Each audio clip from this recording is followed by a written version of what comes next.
Padre bueno, te doy gracias por este tiempo donde hemos podido cantar, hemos sido bendecidos, grandemente bendecidos, Señor, por recordar las maravillas que has hecho en medio de nosotros. Gracias por habernos salvado, por habernos redimido, y gracias porque hoy tú nos estás santificando, Señor. Abre nuestro entendimiento. Y como aprendíamos ayer en la escuela bíblica, separados de ti nada podemos hacer, solo por tu Espíritu podremos entender estas cosas espirituales, solo por tu Espíritu. El que no ha nacido de nuevo podrá ser regenerado, solo por tu Espíritu podremos entender tu palabra, aplicar la palabra. Solo por tu Espíritu podemos dar frutos que perduran en el tiempo, frutos que son verdaderos, producidos por ti, Señor. Es solo por el poder de tu Espíritu en nosotros. Así que purifícanos, lávanos, límpianos, Señor. Podamos ser redargüidos por tu Espíritu, seamos convencidos de nuestros pecados y en sus fuerzas, no en las nuestras, podamos nosotros entonces vivir conforme a la verdad del Evangelio. En el nombre de Jesús. Amén. Josué capítulo 24, versículo 14. Todavía estoy ahí. Recuerden que estoy haciendo una miniserie en este versículo, que es como más o menos termina el libro de Josué. Josué 24:14. Ahora pues teman al Señor y sírvanle con integridad y con fidelidad. Quiten los dioses que sus padres sirvieron al otro lado del río y en Egipto y sirvan al Señor.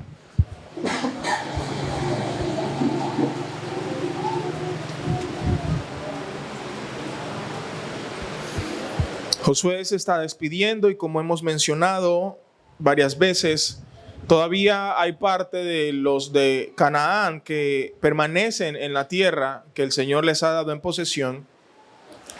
Y el Señor les ha prometido que va a expulsar a estas personas poco a poco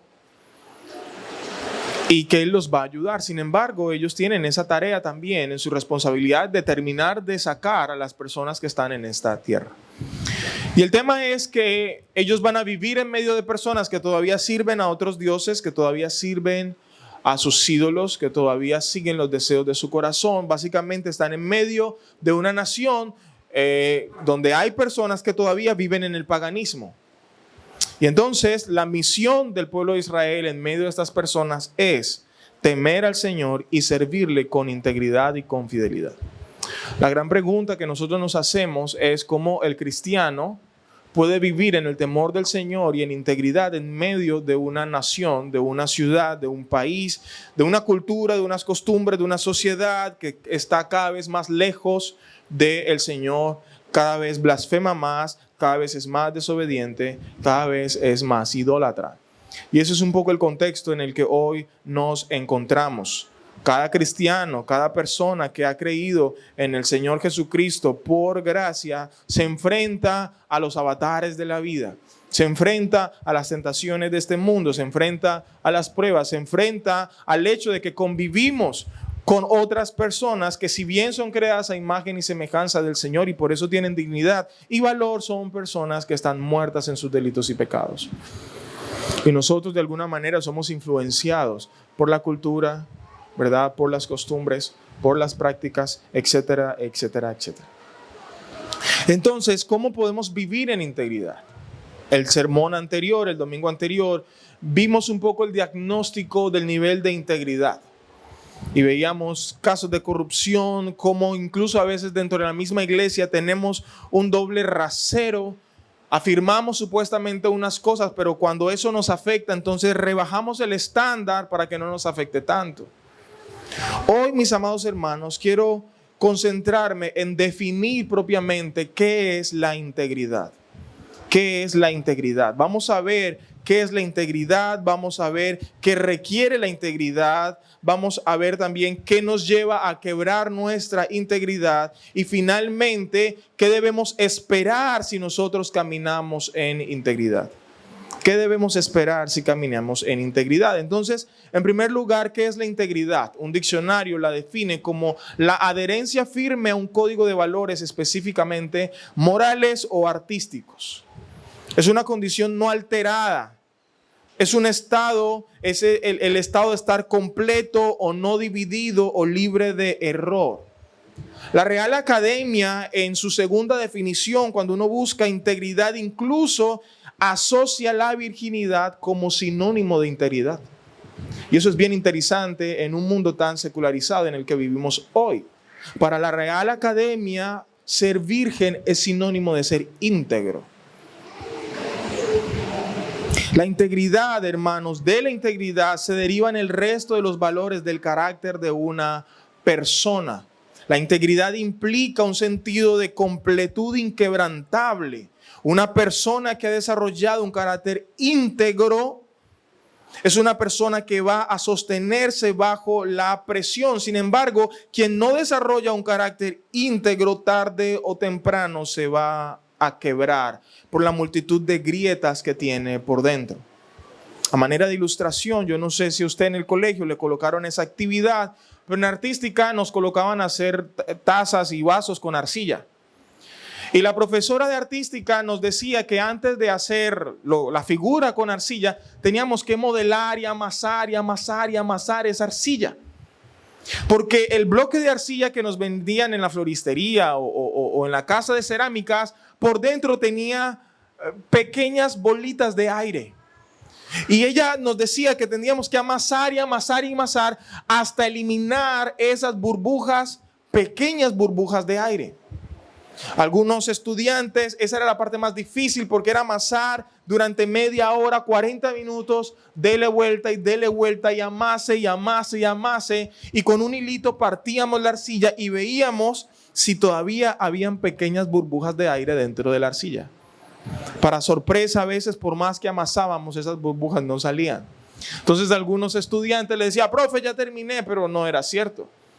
Pero la profe decía, ok, ahora sí procedan a hacer su cerámica. Entonces algunos hacían tazas, vasos, unos hicimos una botella, un jarrón, perdón. Oh sorpresa, nos llevábamos ese jarrón, lo colocábamos a secar al sol y cuando se secaba, se quebraba. Y cuando veíamos el lugar de quiebre de nuestro jarrón, de nuestro plato, encontrábamos la burbuja. Así es una persona que no vive en integridad. Podrá verse bien, podrá creer que está bien, podrá mostrarse bien ante los demás, pero sus grietas internas en su corazón y en su carácter, cuando venga la presión,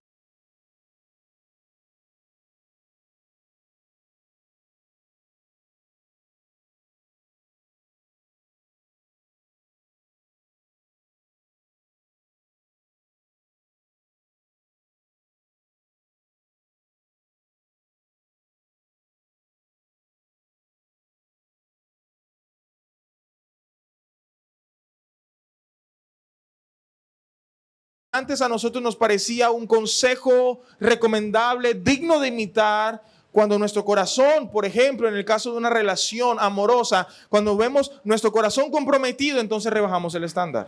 Ahí hay un momento de presión, pero como hay algo que yo amo, entonces quiebro.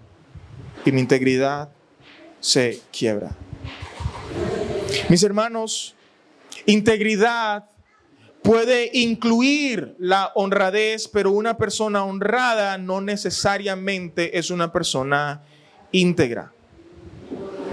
Una persona honrada puede honrar ciertas convicciones, puede vivir de acuerdo a ciertas ideas, sin embargo, no vivir en integridad, porque la integridad no se define basado en nuestros sentimientos y opiniones personales, sino en lo que Dios dice que es vivir de manera íntegra. Permítame ilustrarle de una manera. En la Alemania nazi, Hitler tenía sus soldados y todos ellos vivían de acuerdo a convicciones, de acuerdo a las leyes de su país, y las leyes de su país les instaban, les movían a asesinar, a cometer graves violaciones contra la vida y la integridad de un pueblo en específico, los judíos.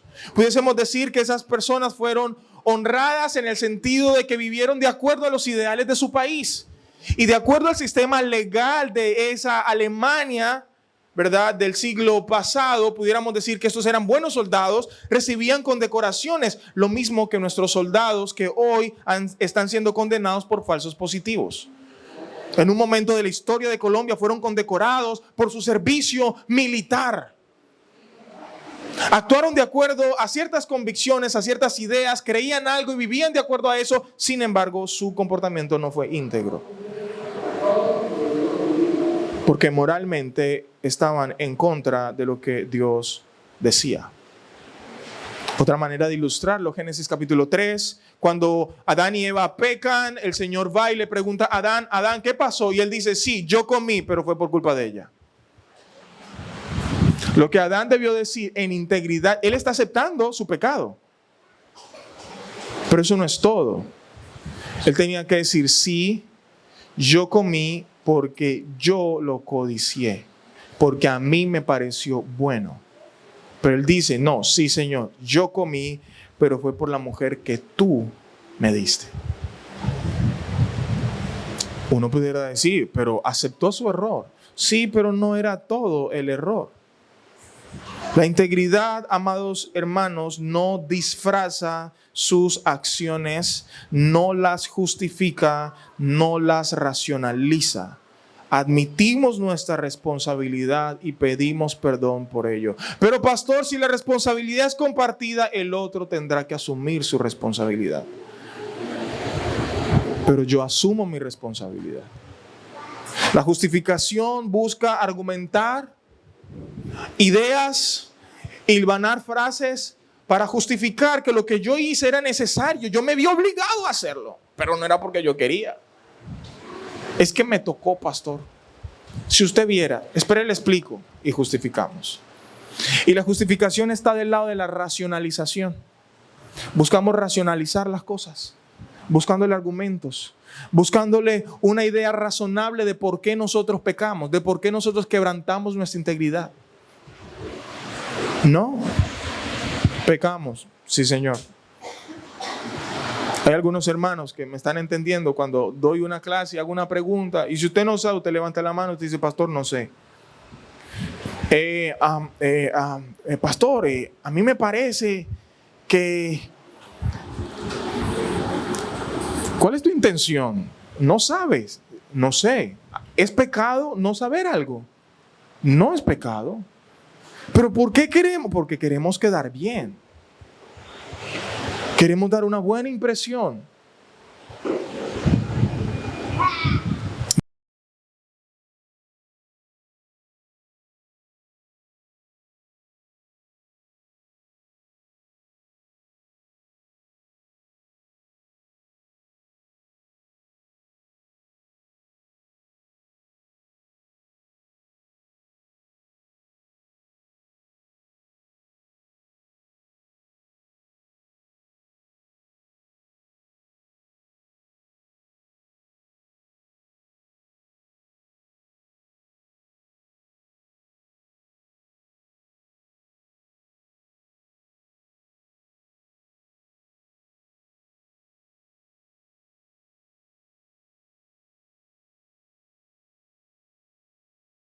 Ven, pero especialmente cuando nadie me ve. Y en la medida en que yo vivo en integridad con el Señor, yo voy a honrar mi propia integridad y también voy a vivir en integridad con relación a las otras personas. Yo quiero reflejar esa integridad con acciones concretas hacia otras personas. Así es que, mis amados hermanos, la integridad implica integralidad, plenitud, una persona sin grietas, una persona completa que no justifica sus acciones, admite su responsabilidad, levanta la mano cuando tiene que pedir perdón, no racionaliza, no justifica. Pero en segundo lugar, la integridad también requiere un costo. Requiere cosas de nosotros. Por ejemplo, en primer lugar, requiere discernir entre lo bueno y lo malo. Requiere discernir entre lo bueno y lo malo. Discernir implica diferenciar entre lo uno y lo otro, entre la verdad y la mentira, entre lo que es correcto e incorrecto. Y para discernir nosotros tenemos que meditar y reflexionar. Hebreos capítulo 5, verso 14 dice: pero el alimento sólido es para los adultos, los cuales por la práctica tienen los sentidos ejercitados para discernir el bien y el mal. De manera que el discernimiento está directamente relacionado o es proporcional a tu compromiso con conocer al Señor a través de su palabra. Porque aquí dice que el alimento sólido es para los adultos, pero el alimento blando, la leche, es para los niños.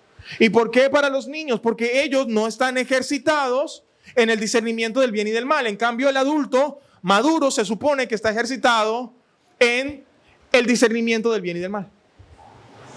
De manera que yo no podré vivir en integridad si mis sentidos no están ejercitados en diferenciar la verdad del error. Yo no puedo decir que voy a vivir en integridad, que quiero vivir en integridad sin aprender lo que es correcto y lo que es incorrecto. Ahora, ¿quién define lo que es bueno y lo que es malo? En una sociedad relativista, el bien y el mal lo definen los sentimientos.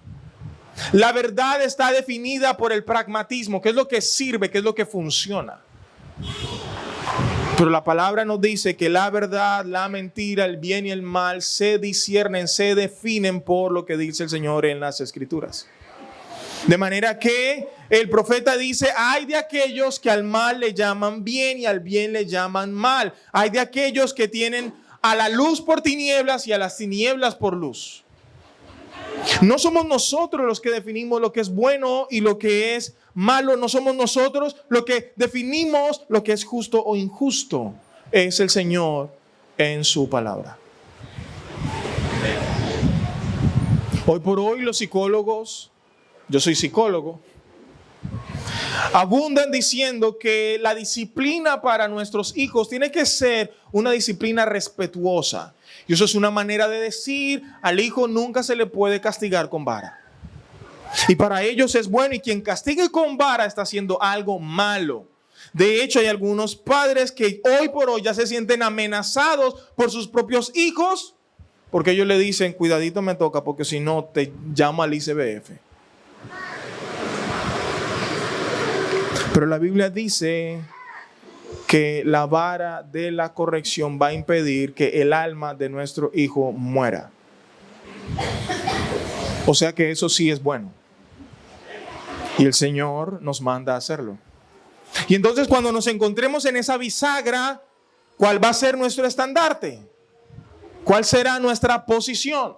Incluso dentro de la misma iglesia tenemos alas donde muchas cosas las hemos ido diluido, las hemos ido rebajando, las hemos ido pragmatizando, acomodando, adecuando para que sea más aceptable, más potable a las personas.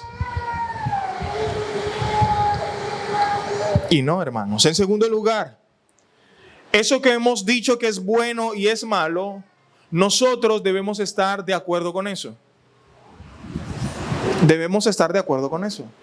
Pensemos en una ilustración bastante sensible. Pensemos en el aborto. Se supone que nosotros debiéramos, y estamos de acuerdo, en que desde el vientre el Señor vio nuestro embrión y nuestras entrañas fueron entretejidas por Él. Entonces nosotros debiéramos entender que la vida inicia con la concepción. En el momento en que el espermatozoide fecunda el óvulo, ahí inicia la vida. A partir de ahí hay una persona. Pero entonces algunos círculos, incluso dentro de la iglesia, dicen: no, la persona inicia cuando el corazón empieza a latir. Otros dicen: no, ese muchacho es persona después de la semana 20, de la semana 24, 26, etc. Otros dicen: no, ese niño es persona cuando sale del ducto vaginal. Hay lugares en Estados Unidos donde en el mismísimo momento del parto, 9º mes, ya completa la semana, si se asesina el niño ahí dentro del vientre, es un aborto y no pasa problema. Pero si 5 minutos después sale del ducto vaginal, quien le haga algo a ese niño se va para la cárcel. Eso es una inconsistencia. Pero nosotros hemos empezado a rebajar los estándares y supuestamente creemos algo, pero cuando vemos eso algo en otras circunstancias empezamos a decir, no, pero, ay, pastor, es que es tan complejo. ¿Qué es lo complejo? Seamos honestos, hermanos, ¿qué es lo complejo? En tercer lugar, esto bueno es lo que creo. Yo estoy de acuerdo con eso que creo que es bueno, pero ahora yo voy a hacer un compromiso público con eso. ¿Cuántos de manera abierta publicamos y hablamos de esas cosas? En redes sociales, en reuniones con nuestros amigos, etcétera, etcétera, etcétera. Si somos honestos, muchos de nosotros, cuando se trata de esos temas, guardamos silencio. ¿Y por qué? Por la presión, no queremos problemas, no queremos que nos miren raro, etcétera, etcétera, etcétera. En términos de integridad, no estás siendo coherente. Porque crees una cosa y a la hora de tener un compromiso público con eso que crees, resulta que no. La pregunta es, ¿estoy siendo honesto conmigo mismo? Mira lo que decía el apóstol Pablo, que todo hombre nos considere de esta manera en 1 Corintios 4, del 1 al 2, como servidores de Cristo y administradores de los misterios de Dios. Ahora bien, lo que se requiere además de los administradores es que cada uno sea hallado fiel. Fidelidad. Ahora, mire lo que dice el verso 3 al 5. En cuanto a mí, me es de poca importancia que yo sea juzgado por ustedes o por cualquier tribunal humano. De hecho, ni aun yo me juzgo a mí mismo porque no estoy consciente de nada en contra mía. Pablo podía decir abiertamente, mire, vea, júzguenme lo que ustedes quieran. Yo me he hecho mi propio juicio y yo no he encontrado algo que alguien pueda usar en mi contra. Así es que sus juicios no me preocupan. Y eso es bien interesante porque a veces nosotros nos cargamos con lo que otras personas dicen de nosotros. Porque queremos manejar bien nuestra reputación y nos defendemos y aquí y allá y hacemos un montón de artilugios. Y Pablo dice, miren, lo que ustedes digan o no digan realmente no me preocupa. ¿Por qué? Porque ustedes no tienen nada de qué acusarme. Eso es integridad. Pero el hecho de que los demás no tengan nada en su contra no significa que Pablo no tenga culpa. Mire lo que dice el texto. Pero no por esto estoy sin culpa, pues el que me juzga es el Señor. Es decir, que cuando llegamos al estándar divino, ahí somos culpables. Porque Él es perfecto. ¿Eso qué implica, amados hermanos? Que cuando nosotros hacemos juicio con los demás, casi siempre nosotros somos el estándar, no el Señor. Y por eso es que nuestra integridad la medimos y la vivimos de acuerdo a cómo nos comparamos con los demás. Es que yo no soy tan malo como fulano. Es que yo, por lo menos yo, no hago tal cosa como perencejano. Y la integridad no se mide por lo que hace o deja de hacer el otro, por lo que dice o deja de decir el otro. La integridad se mide por lo que dice el Señor, por lo que Él manda. Hermanos, ¿cómo pudiéramos evaluar eso en nosotros mismos? Tenemos que reflexionar, tenemos que meditar, tenemos que examinarnos a nosotros mismos, ejercitarnos para discernir el bien y el mal. En segundo lugar, tenemos que tomar decisiones concretas en pro de vivir de acuerdo a eso que estamos creyendo. En segundo libro de Reyes, el capítulo 23, verso 19, ustedes saben que Josías dice, quitó también todas las casas de los lugares altos que estaban en las ciudades de Samaria, las cuales habían hecho los reyes de Israel provocando a ira al Señor, les hizo tal y como había hecho en Betel. Versículo 24, Josías también quitó a los adivinos y a los espiritistas, los ídolos domésticos, todas las abominaciones que se vivían en la tierra de Judá y en Jerusalén, con el fin de, observe, confirmar las palabras de la ley que estaban escritas en el libro. Entonces, la conclusión de Josías es lee la ley, compara lo que dice la ley con lo que se está haciendo, ve que no es consistente, producto de esa reflexión, entonces dice, aquí hay que hacer algo. ¿Qué hay que hacer? Todos esos ídolos me hacen el favor y me los tumban, me los vuelven nada. Toma una decisión, toma acción, para que entonces podamos vivir de acuerdo a esas convicciones que supuestamente nosotros vivimos. En tercer lugar, cuando hacemos eso, implica también que nosotros tengamos una identificación pública con esas convicciones. A manera de ilustración, Mateo capítulo 14, verso 3 al 11, ustedes saben que Herodes había prendido a Juan, lo había atado, puesto en la cárcel, etcétera, etcétera. ¿Y qué pasó? Juan le había denunciado a Herodes que la mujer que tenía no era lícito que él la tuviera. Y aunque Herodes quería matarlo, tenía miedo al pueblo porque consideraban a Juan como un profeta. Pero cuando llegó el cumpleaños de Herodes, la hija de Herodías danzó ante ellos y agradó a Herodes, por lo cual prometió con juramento darle lo que ella pidiera. Ella, instigada por su madre, dijo: dame aquí en una bandeja la cabeza de Juan el Bautista. Y aunque el rey se entristeció a causa de sus juramentos y de sus invitados, ordenó que la dieran. Delante de las personas, Herodes quedó como una persona correcta y que cumple su palabra. Delante del Señor quedó como un abominable, porque rompió su integridad. ¿Qué pudiéramos decir de Pilatos? Cuando llega Jesús acusado por blasfemia, por un montón de cosas, Pilato interroga, examina, pregunta, y Pilato sabe que no hay méritos para condenar a Jesús. Yo no hallo culpa en él. La esposa de Pilato llega donde él y le dice: suelta a ese judío. He tenido pesadilla por ese muchacho. Por una y otro lado, Pilato sabía que Jesús no debía ser condenado, que Jesús debía ser liberado porque era inocente. ¿Qué pasó? La presión. La presión. Como su corazón no es íntegro, cuando llega el momento de la presión, ahí él tenía que identificarse públicamente con el derecho, con la justicia que supuestamente él estaba proclamando y decir: no me importa lo que ustedes digan, este señor es inocente, sale libre. Pero él no se identificó públicamente, sino que se comportó como un cobarde y condenó a Jesús. Esa identificación pública implica también, hermanos, que nosotros tengamos valor, que seamos valientes. Daniel capítulo 3, versos 17 al 18.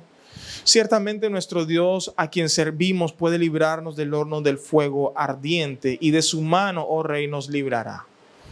Esa es la convicción. Dios lo puede hacer. No hay lío. Pero si no lo hace, ha de saber, oh Rey, que no serviremos a sus dioses ni adoraremos la estatua de oro que ha levantado. ¿Eso a riesgo de qué? De la muerte. Hay una identificación pública de sus convicciones, pero tiene valentía. ¿Por qué? Porque aún ante las mismas puertas de la muerte, estos muchachos guardaron su integridad. Implica valor, implica valentía. Y si somos honestos, amados hermanos, en muchos casos nos comportamos como unos cobardes. Génesis capítulo 39, versos 7 al 16. Ustedes conocen a José. Él está en la casa de Potifar. La esposa de Potifar lo seduce, lo persigue. Eso sería un muy buen ejemplo de lo que significa acoso sexual. Sin embargo, José mantiene su integridad. Él lo hace. ¿Cuál es su motivación? ¿Quería José alardear delante de las personas?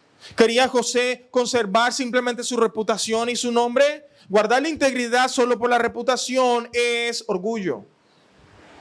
¿Cuál era su motivación? Génesis 39:9. No hay nadie más grande que yo en esta casa y nada me ha rehusado excepto a usted, pues es su mujer. Pregunta: ¿cómo entonces podría hacer yo esta gran maldad y pecar contra Dios? Quien tenía José cara a cara no era Potifar, no era nada de lo que tenía, porque él ya tenía todo eso. A quien él temía era al Señor. Por eso el temor del Señor debemos cultivarlo.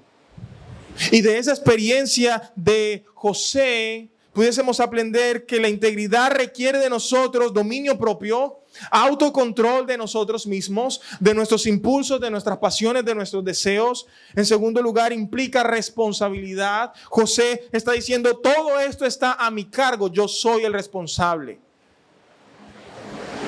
Y aunque todo esto está a mi cargo, Tú no estás a mi cargo, tú no eres mi responsabilidad. En tercer lugar, el temor del Señor. Corandeo, delante del rostro del Señor. En cuarto lugar, vivir en integridad requiere que nosotros tengamos que poner límites. Límites a nuestras amistades, límites a los horarios en los que hacemos ciertas cosas, límites en nuestro círculo laboral, límites en muchos aspectos. Yo los tengo que poner. Y entonces ahí viene la presión. Pero es que si coloco este límite es probable que mi trabajo, mi familia, mis hijos se vean en riesgo. Ok. Vas a tener que tener valor. Vas a tener que tener valentía para poder hacer eso. Y finalmente, a veces, a pesar de que tú pones límites, a quienes se lo ponen no les importa y siguen. Cuando pasa eso, tienes que salir corriendo. Y eso fue lo que finalmente hizo José. Yo le digo, oye, no, por favor, no, etcétera. Pero ella se abalanza encima de él y entonces él sale corriendo. Primero mi integridad antes que mi reputación. ¿Cuál fue la consecuencia de eso? ¿Cuál fue el precio que tuvo que pagar José? Fue metido en la cárcel. Estaba en la cárcel, pero no vendió su integridad. Pasó de ser el segundo al mando, el mayordomo de una casa de uno de los hombres más importantes de Egipto. Pasó de eso a la cárcel. Empeoró su condición. Perdió sus privilegios, perdió su poder, perdió su autoridad.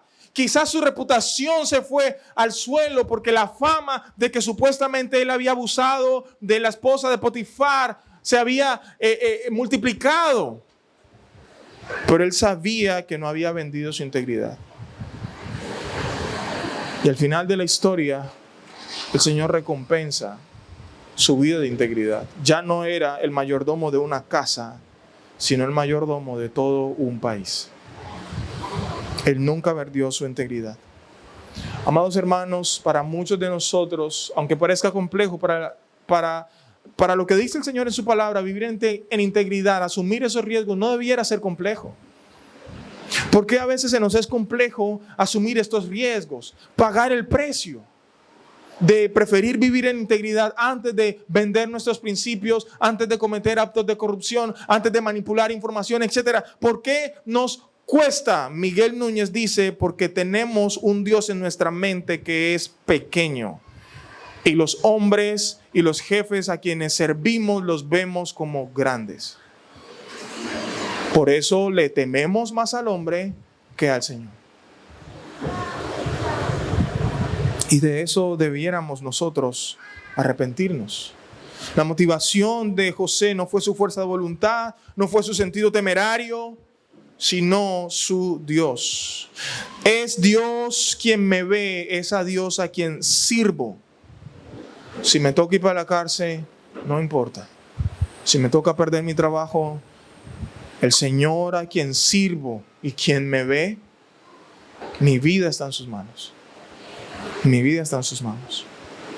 Ahora, la pregunta es, en el caso de José, él pudo mantener su integridad, pero aquellos que no mantienen su integridad, ¿cuáles son las razones que los lleva a quebrar su integridad, a no vivir de acuerdo a la integridad que el Señor les demanda en su palabra?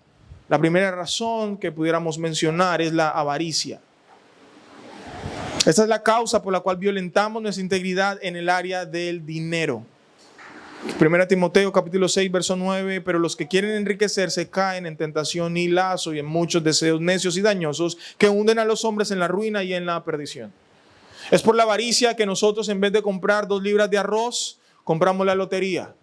Es por la avaricia que en vez de comprar 1 kilo de carne, que entre otras cosas está carísimo, preferimos comprar la boleta de la moto que vale 100,000 porque tiene moto, nevera, casa, y si no, pues te dan la plata. Es por la avaricia del dinero que nosotros mentimos, manipulamos información, porque eso nos va a dar créditos económicos. Es por la avaricia y el deseo de enriquecernos que nosotros mentimos, estafamos, manipulamos la información. Es por la avaricia del dinero que muchos pastores utilizan la piedad como fuente de ganancia. 1 Pedro 5:2, pastoreen el rebaño de Dios entre ustedes, velando por él no por obligación, sino voluntariamente, como quiere Dios, no por la avaricia del dinero, sino con corazón sincero. Hoy por hoy muchas personas dicen, yo lo que voy a montar es una iglesia. Las iglesias son los nuevos emprendimientos. Diezmos, ofrendas, manipulación para captar dinero, casa, carro. Oye, facilito. Cada domingo estamos recogiendo 5, 10, 20, 30 millones. Eso va, eso da. ¿Y cuáles son los gastos? Los servicios. Y listo. Fácil. Di que Jesús los ama, que tiene un plan maravilloso para ellos. Y diles que para que tengan bendiciones tienen que pactar, tienen que diezmar, tienen que sembrar, etc. Y ahí tú tienes. Relojes, si no tiene efectivo, tranquilo. Tenemos transferencia y si no tiene plata, en especie. Recibimos relojes, pero solo Rolex. Recibimos carros, recibimos terrenos, recibimos celulares, anillos, cadenas, pulseras, aretas. La avaricia. Rebajamos la verdad para conseguir dinero. Al pastor Núñez le preguntaban, pastor, una persona cristiana que se va ilegalmente para Estados Unidos con el objetivo de darle un mejor bienestar a su familia, ¿está pecando? Y el pastor le preguntó, ¿y a él quién lo mandó para Estados Unidos? Pastor, pero va a trabajar, ¿y es que él no puede hacerlo aquí? No, sí, pastor, pero es que aquí la situación está muy dura. ¿Para él o para muchos? No, para muchos, entonces. No, pastor, pero que, ven acá, después de Génesis 3, el pastor respondiendo, Dios dijo que el trabajo iba a ser fácil. No, iba a ser duro. ¿Qué es lo que iba a producir la tierra? Espinos y cardos. Trabajar va a implicar sudor, va a implicar llegar a la casa sucio, engrasado, embarrado, cansado. Eso implica el trabajo después del pecado. Y eso no es solamente para esa persona, sino para todos. ¿Pero por qué hace eso? Porque realmente busca glorificar al Señor. Te doy gracias porque llegué a Estados Unidos y ahora sí voy a glorificarte. No, porque allá pagan en dólares, varón. Allá es en dólares, no en pesos. Allá la gente una hora vale $50, muchacho. 200,000 pesos por hora. Y puedes tener 3 y 4 trabajos. La avaricia del dinero. Pasamos entonces por encima de las autoridades, pasamos por encima de las leyes que ellos han puesto en nombre de Dios por la avaricia de nuestro corazón. En segundo lugar, la presión social. La presión social nos lleva a transgredir o a quebrar nuestra integridad. Gálatas capítulo 2, versículo 11 al 16. Cuando Pedro vino a Antioquía, me opuse a él cara a cara porque él era digno de ser censurado. Porque antes de venir algunos de parte de Jacobo, es decir, de los de la circuncisión, él comía con los gentiles. Entonces ahí está Pedro, un judío, comiendo con los gentiles, carne, tú sabes, riendo, compartiendo. Y luego llega Jacobo con una recua de los judíos. Y entonces Pedro empieza a alejarse de los gentiles y empieza a decir, oh sí, claro, no, sí, yo estoy acá porque esa gente es inmunda y todo lo demás. Y viene Pablo, ni corto ni perezoso, y le dice, tú eres un hipócrita. Verso 14, cuando vi que no andaba con rectitud en cuanto a la verdad del evangelio, no hay coherencia, no hay consistencia. ¿Y por qué Pedro quebró su integridad? Por la presión de los de la circuncisión.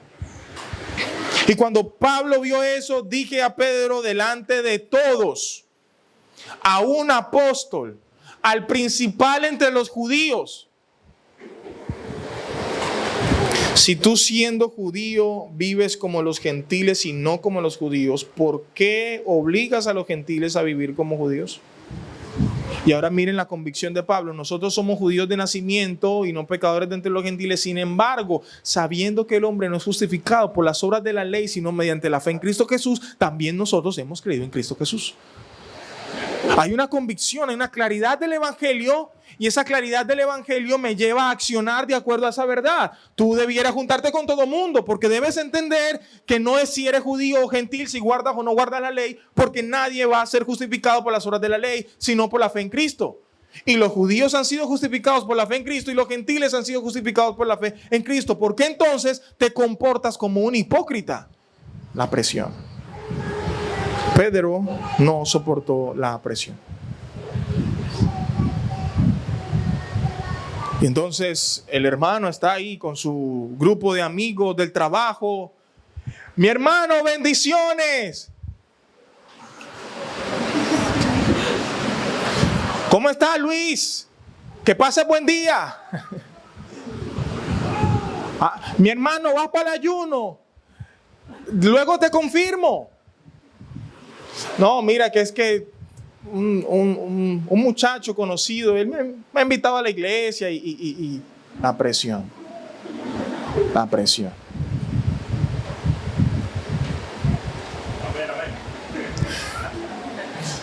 Los adolescentes en el colegio, ¿verdad? Vamos a hacer tal cosa, y en vez de decir, no, profe, que yo no soy cristiano, pero entiendo que eso no es correcto. Esa puede ser una respuesta. Otra respuesta es, no, profe, ¿y por qué? Porque soy cristiano. No, profe, que eso no me gusta. A mí no me va bien con eso. Pero en el fondo sabe que esa no es la verdadera razón. La presión quiebra tu integridad.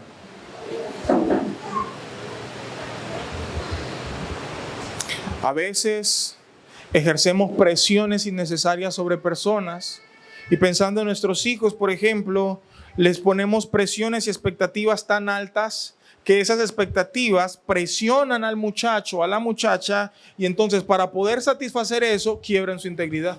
Entonces falsean el examen, piden copia, compran el trabajo escrito, y hay gente ni corta ni perezosa que hasta publicidad hace. Te hacemos tu tesis de grado. Y hay hermanos que compran la tesis de grado. En la portada de la tesis dice autor Brian. Eso debería tener un asterisco. Sí, está a título mío, pero esta tesis fue comprada a través de compratutesis.com. Eso es lo que debiera decir la tesis.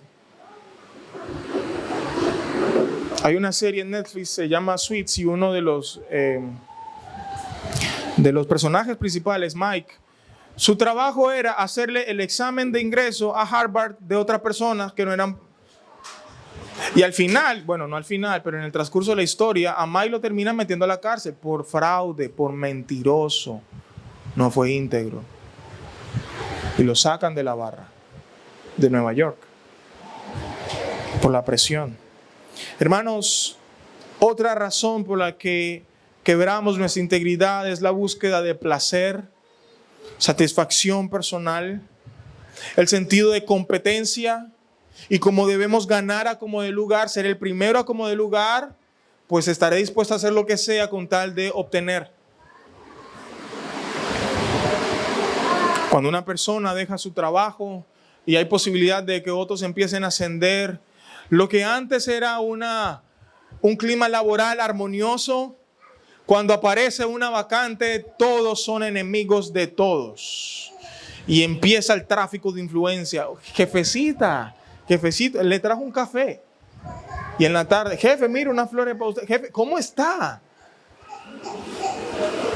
Y empezamos a transgredir nuestra integridad. La búsqueda de poder. Enrique Peñalosa, alcalde de Bogotá, y esto fue publicado en un artículo del Colombiano, si mal no recuerdo. A Peñalosa siempre se le presentaba como egresado de un doctorado cursado en la Universidad de París, incluso en eventos de tipo electoral. Sin embargo, esto no resultó siendo verdadero. Al respecto, el alcalde, confirmó que no tiene un título de doctorado ni de maestría, sino un posgrado en el Instituto Internacional de Administración Pública en París y otro posgrado de la Universidad de París. Aceptó que ninguno de sus estudios de posgrado son homologables a doctorado, por lo que no pueden ser calificados como maestría o doctorado. Pero cuando decían, él es doctor, él no se paraba a decir, qué pena muchachos, no, eso no es un doctorado, eso fueron estudios. No, él se paró, oh sí, yo soy el doctor. En este mismo artículo, una funcionaria de Turbo había falsificado un diploma de una universidad. Y cuando concursó y ganó la universidad, viendo que era de conocimiento público, mandó un comunicado. Esta señora no registra en nuestras actas de egresados. Y entonces fue destituida.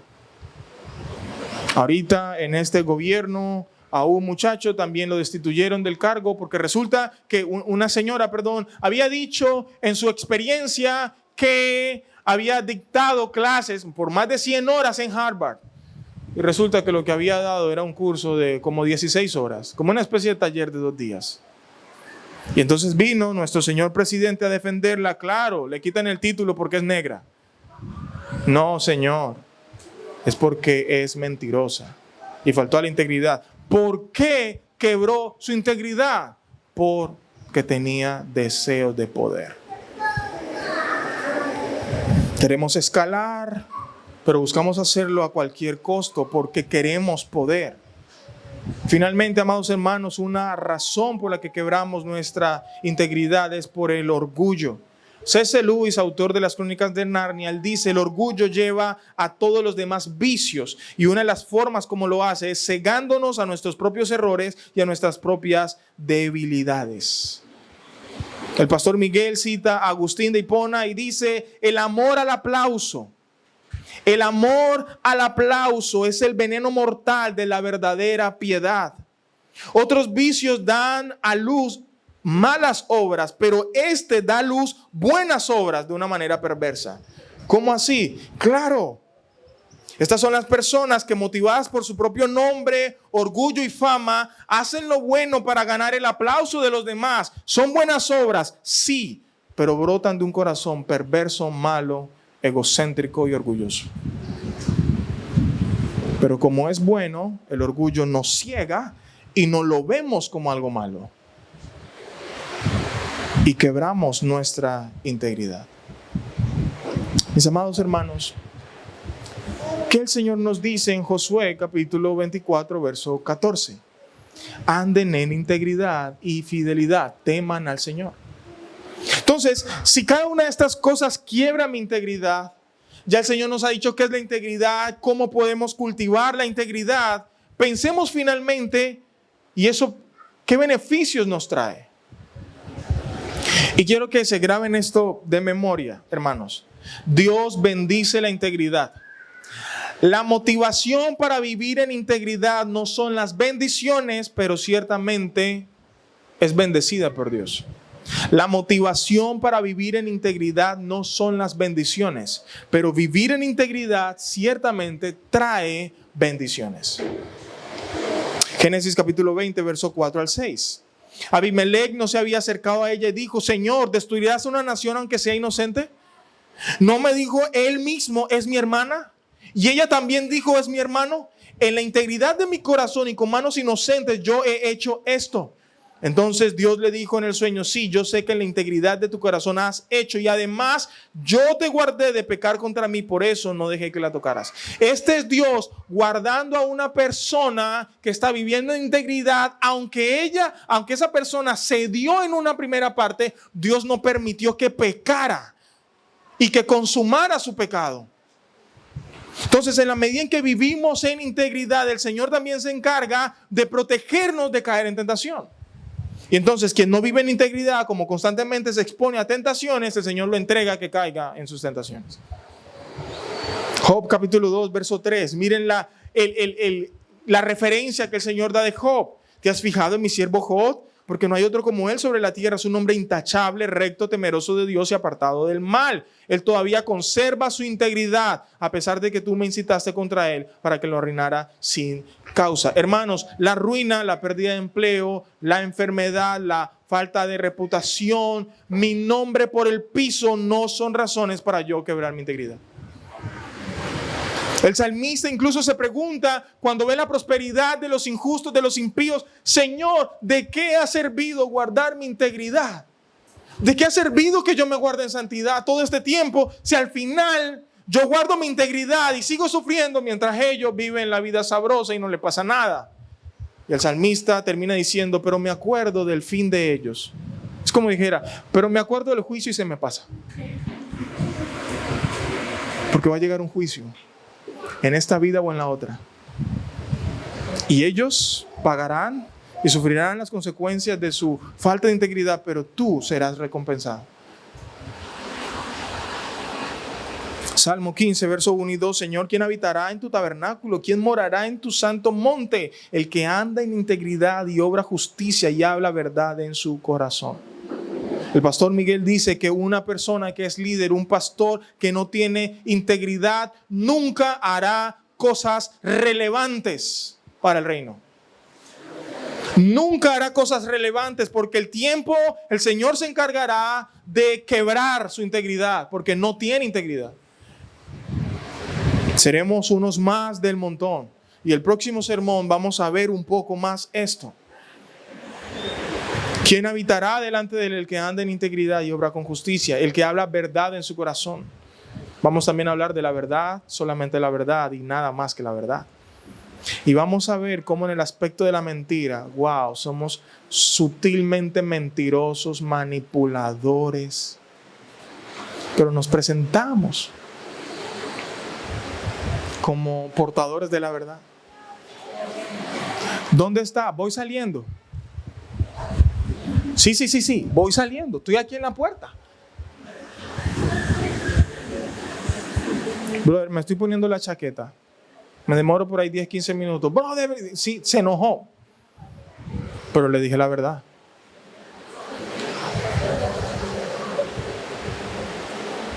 Salmo 84, verso 11. Porque sol y escudo es el Señor Dios. Hermanos, sol y escudo. Gracia y gloria da el Señor. Nada bueno niega a los que andan en integridad. Eso es una bendición. Yo voy a andar en integridad porque el Señor dijo que nada bueno le niega a los que andan en integridad. No. Yo ando en integridad porque amo al Señor. Pero vivir en integridad trae esas bendiciones. ¿Me siguen, hermanos? Proverbios 2, versículo 7. Él reserva la prosperidad para los rectos y es escudo para los que andan en integridad. ¿Qué era prosperidad para José? La cárcel. Eso fue la prosperidad para José, por guardar su integridad. Jesús vivió en integridad y terminó clavado en una cruz. Los apóstoles, en medio de sus desvaríos, guardaron su integridad. La mayoría, excepto Juan, murieron martirizados, pero nunca vendieron su integridad. Mis amados hermanos, la integridad tiene sus bendiciones. Construye carácter, en primer lugar. Da credibilidad, en segundo lugar. La gente cree en ti cuando eres íntegro. Y vamos a ver el próximo sermón que aún las personas que no creen el Evangelio, a causa de tu integridad, te respetan, te admiran y te siguen. Porque la integridad, aún por el impío, es anhelada, deseada y aplaudida. Aún por el impío. Pero también vivir en integridad trae paz a nuestra conciencia. ¿En qué sentido, pastor? Bueno, tu carácter se fortalece en la medida en que andas en integridad. Al mismo tiempo, los demás que ven tu carácter íntegro confían en ti, creen en ti, tus hijos, tu esposa, tus hermanos, tu iglesia. ¿Por qué? Porque no tienes nada que esconder, nada que temer, ni nada que probar. Y cuando uno hace preguntas, pastor, déjeme yo hablo eso con el Señor. Ok, tienes algo que esconder. Te aseguro que en las preguntas que son incómodas, donde guardamos silencio, ahí hay falta de integridad. Cuando alguien nos confronta en una verdad y nos molesta, pero es verdad, ahí hay algo de falta de integridad. Cuando dijiste algo y al final no lo hiciste o mentiste y alguien te cuestiona y tú dices, ay, no puedes ser santo, tú estás viviendo sin integridad. ¿Por qué? Porque vas a tener que probar, vas a tener que defenderte, tienes algo de miedo si alguien se diera cuenta de eso, ¿verdad? Y tienes algo que esconder. No, el que vive en integridad no tiene nada que esconder, nada que temer, ni nada que probar. Si colocáramos tu corazón, tus conversaciones de WhatsApp, tus conversaciones de Facebook, la manera incluso en cómo le hablas a tal persona, públicamente, ¿te sentirías orgulloso, orgullosa? ¿Pudieras estar sin temor, sin nada que probar, sin nada que esconder? Si en este momento, de alguna manera, tu conciencia te dice, uy, no, pastor, no estás viviendo en integridad.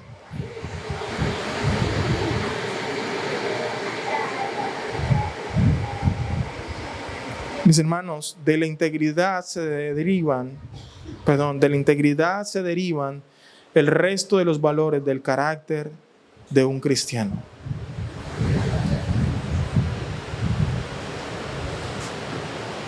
Ahora pues, teman al Señor y sírvanle con integridad y fidelidad. Es así como debemos vivir. Y tenemos a Cristo que nos da esperanza, porque en nuestras fuerzas, hermanos, será imposible. Oremos. Padre bueno, gracias te damos por tu palabra, por confrontarnos el día de hoy, Señor. Para mí es confrontante, pero también me da ánimo, Señor, porque nos has dado tu palabra y tu espíritu para tener la capacidad de, en tus fuerzas y con tus estrategias, con las tuyas, no con las nuestras, vivir vidas íntegras. Señor, yo te pido especialmente que tú nos des valentía, nos permitas tener coherencia, pero también, oh Dios, enséñanos y permítenos verte a ti como el Dios soberano y grande sobre todas las cosas. Porque quebramos nuestra integridad, Señor, cuando vemos las circunstancias, las personas, nuestra reputación, nuestra fama, nuestro nombre, nuestra seguridad como más grande que tú. Como si tú no vieras las cosas, como si tú no te dieras cuenta. Señor, y tú bendices a quien vive en integridad. Tú guardas a quien vive en integridad. Tú ves a quien vive en integridad, Señor. Ayúdanos a ser valientes y a no comprometer, ni diluir, ni rebajar nuestros valores, nuestros principios, nuestras convicciones que vienen de la palabra. A vivir en integridad delante de las personas, pero aún más cuando nadie nos ve. En el nombre de Jesús. Amén. Y amén.